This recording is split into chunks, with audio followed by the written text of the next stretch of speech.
Hello everyone, and welcome to another video in my channel. In this video, I have a Harvard University entrance examination question to solve.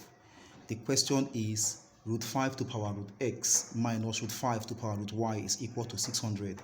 We are given a condition, and the condition is that x and y are members of the set of positive integers. We are required to find the value of x, y. In case you begin to hear some noise in the background, know that it is coming from my backyard. Some people are doing some work at the backyard and I want to apologize on their behalf. What are we going to do to solve this problem? There are a number of properties of indices that we are going to apply. The first one is if I have root a, it is going to be written as a raised to power 1 over 2.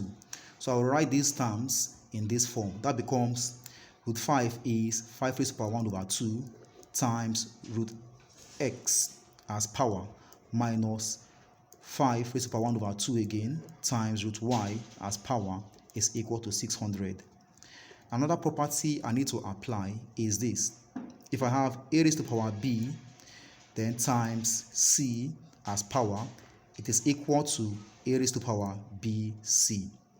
This property will be applied here. So this becomes 5 raised to power root x over 2 minus 5 raised to power root y over 2 is equal to 600. At this point, I need to make a crucial substitution.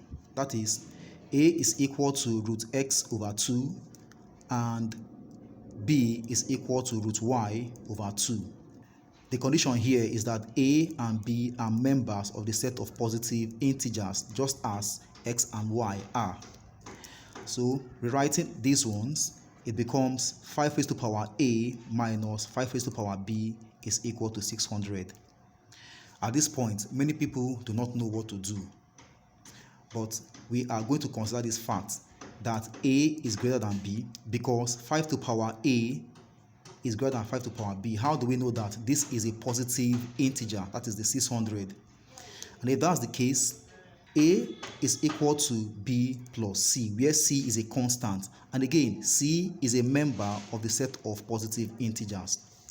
Now, substituting b plus c for a in this equation, I have 5 raised to power b plus c minus 5 raised to power b is equal to 600. I can rewrite it as 5 raised to power b times 5 raised to power c minus 5 raised to power b is equal to 600. What I did here is that I applied the addition law of indices, which is a raised to power b plus c can be written as a raised to power b times a raised to power c. Good. So this property is applied here. Now I can factorize 5 to power b out. That becomes 5 to power b times 5 to power c minus 1. If I factorize 5 to power b out here, I'll have 1 is equal to 600. Again, what are we going to do to solve this problem? Now, 5 raised to power any number is always odd. Now, if we remove 1 from an odd number, we get an even number. So this is an odd number and this is an even number. We have a case where an odd number multiplies an even number to give us an even number. I want to believe that this explanation will help us, because we are going to write 600 as a product of two factors, such that 1 can be written as a number with base 5, so that if we raise that 5 to any number, then multiply it by the other factor, we'll get 600. So two factors of 600 come into mind. We can write 600 as 5 times 120. Now, if we equate 5 to power b to 5, we are going to get b is equal to 1.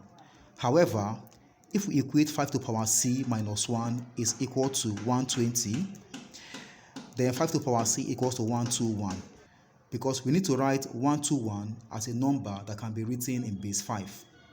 So this is not a solution. Another possibility is 600 can be written as 25 times 24. Now, let us equate this to 25 and this to 24. So 5 to power b equals to 25, and then 5 to the power b equals to 5 raised to the power 2. Therefore, b is equal to 2. In this case, 5 to the power c minus 1 is equal to 24. Then 5 to the power c is equal to 25. Again, 5 to the power c is equal to 5 to the power 2, and c is equal to 2. So we have b equals to 2 and c equals to 2. Let's remember that a is equal to b plus c. This implies that a is equal to 2 plus 2, which is 4. So we see that b is 2, that is plus 2, and c is plus 2. They satisfy the condition that b and c are members of the set of positive integers, and even a is equal to 4, which also satisfies the condition that a is a member of the set of positive integer. Now let's recall that a is equal to root x over 2 and b is equal to root y over 2. A is equal to 4, so we have root x over 2, and here b is equal to 2, so we have root y over 2. If I cross multiply or multiply both sides by 2 here, I have root x is equal to 8 and root y is equal to 4. So x will now be 8 squared and y will now be 4 squared. So x is 64 and y is 16.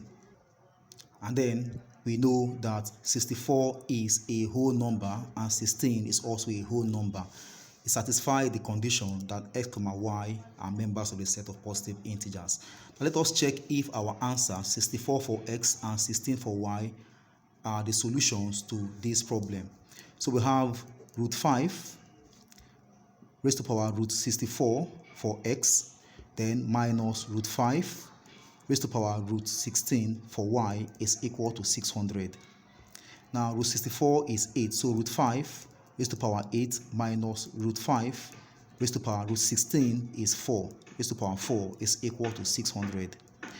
Now 5 raised to the power 1 over 2 times 8 to the power 8 minus 5 raised to the power 1 over 2 times to the power 4 is equal to 600. This becomes 5 to the power 4 minus 5 to the power 2, which is equal to 600. Now, this is 25 times 25 minus 25 is equal to 600. If I factorize 25 out, I have 25 minus 1 equals to 600. This is 25 times 24 is 600. Therefore, 600 is equal to 600. So, our answer, x equals to 64 and y equals to 16, are solutions to this problem. Thanks for watching. Like this video if you find it interesting. Subscribe to my channel if you haven't done so. And please share this video to your loved ones. I would also like to read your comments in the comment section. Bye for now and see you in another video.